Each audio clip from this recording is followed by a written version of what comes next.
person getting whooped, they always think that's the victim. Just because you're getting whooped don't make you a victim. Because a lot of times people start fights, they fight that happen on the airplane, on Frontier Airlines.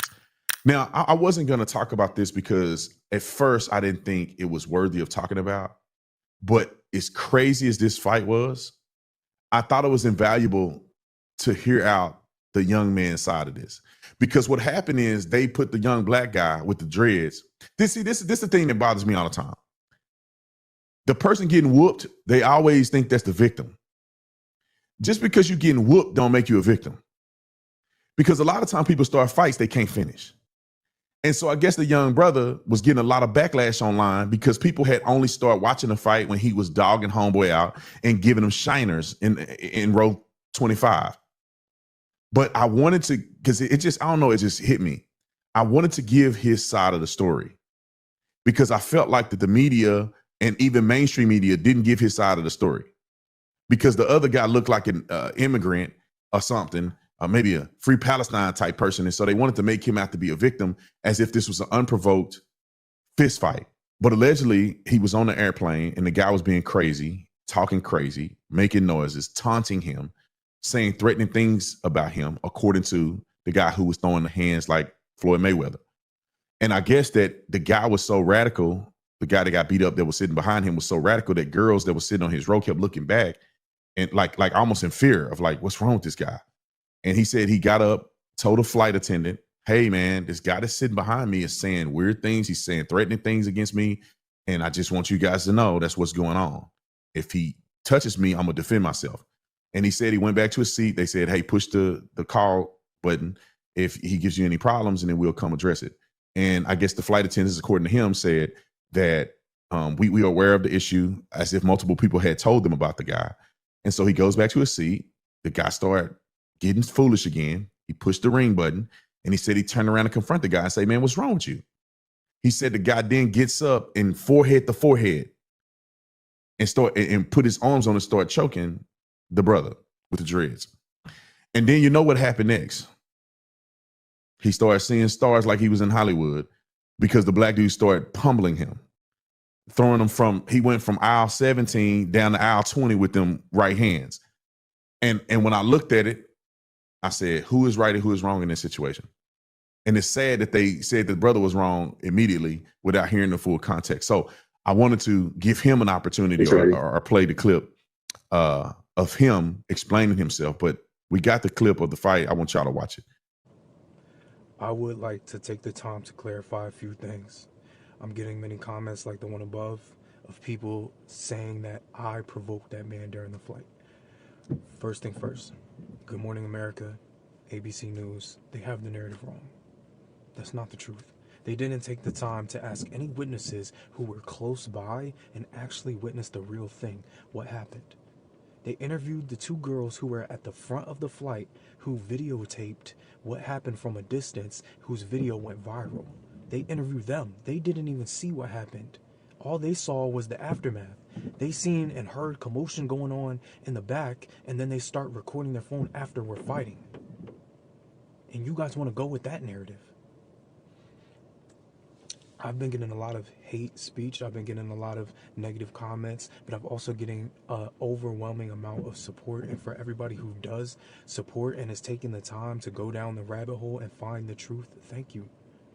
ABC, Good Morning America, I wish you guys would reach out and actually get the true story. There's plenty of witnesses who were around me in the vicinity, and they posted their own testimony to social media, and it aligns with the story that I told WSVN and what happened. I was the one who got out of my seat and went to the restroom. I was the one who told the flight attendants about the disturbed man who was sitting behind me because I was in the front seat and he was in the back seat. And I informed them that this man is giving me threats and he's saying things to me. Before I even got up out of my seat, I had my headphones on. I'm listening to music. I'm looking outside of the window, admiring the sunset, and I hear somebody faintly laughing behind me.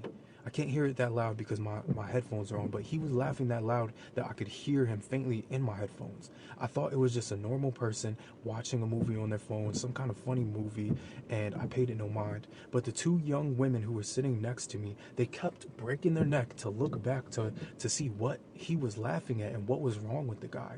And after they multiple times kept looking back, it made me a little worried. So I took my headphones off and I looked at them and they looked at me with concern about the person behind me. I turn around and I ask the guy, "Are you good?" And he starts doing that villainous laugh again. Ha ha ha ha ha. You're nothing but a weak man, a mortal man, a puny man. Like, he's saying things like that to me, nobody else. To me. I didn't even know this guy was behind me the entire flight. I just start laughing about it because I think it's funny. I'm like, what's wrong with this crazy guy? Why is he talking to me like that? I just get up.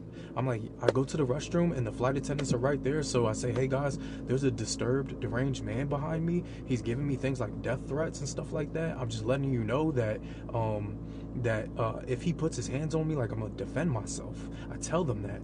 They're like, "It's okay. We basically already know about what's going on." They let me know that they were aware of him, and they told me to go back to my seat and press the button if he continues. So I do just that. I walk back to my seat. As I'm sliding back through the aisle to get to 18F, which is where I was sitting, he's jawing off at me again. "Oh, you weak man! You go to the restroom and you're looking at yourself in the mirror because you're just a weak man. If you challenge me, it will lead to your death and your destruction." He's saying evil things like this to me, and as soon as he starts jawing off again, I just get up, I press the button, and I turn around and I question him. I said, "Yo, what's your problem? I'm not with any of that demonic stuff that you have going on." And he gets up immediately. He puts his forehead on my forehead, face to face, and he grabs me with both of his hands and he starts to choke me. You guys are saying things, "Oh, if you're a man of God, why didn't you use your words? Why didn't you rebuke him?" What would you do if you were in a confined space on an aircraft and another stranger you don't know stands up and starts to choke you? I defended myself. I did what any rational person would do. Okay? I genuinely concerned for this man, Ashan.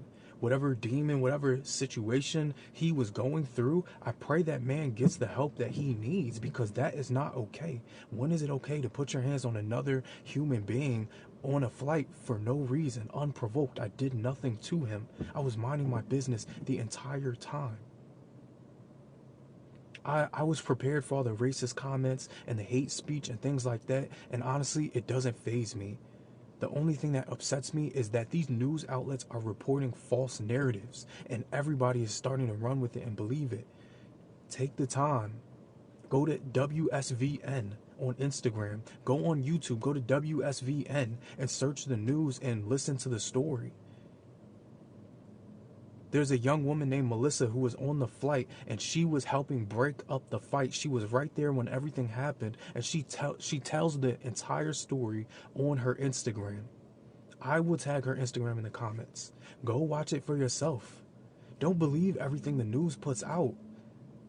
They just put out silly narratives without having the real truth behind the entire story. Thank you to everybody who's supported me. Thank you to everybody who's reached out to me with encouragement. You guys have been nothing but uplifting through this entire experience. Everything in my life just changed overnight, all because of this one incident.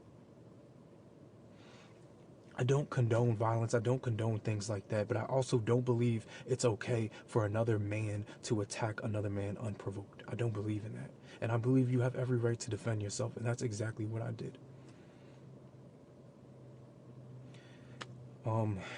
You know, a lot of people want to hear more about the story and they want to know what's going on, but I'm honestly getting tired of this. Every day I've waken up and it's been more and more and more commotion and more people reaching out to me, and it's just getting overwhelming. So this is the last thing I'm just going to post about this story. I'm going to leave it at that. If you guys want something more in depth, then I may post something on YouTube at some point, but just stay connected to me. Follow my page, like my page, subscribe to my page, subscribe to my YouTube, whatever the case may be if you're looking for more. But right now, I just need some time and some space. So hey, God bless you guys and take care.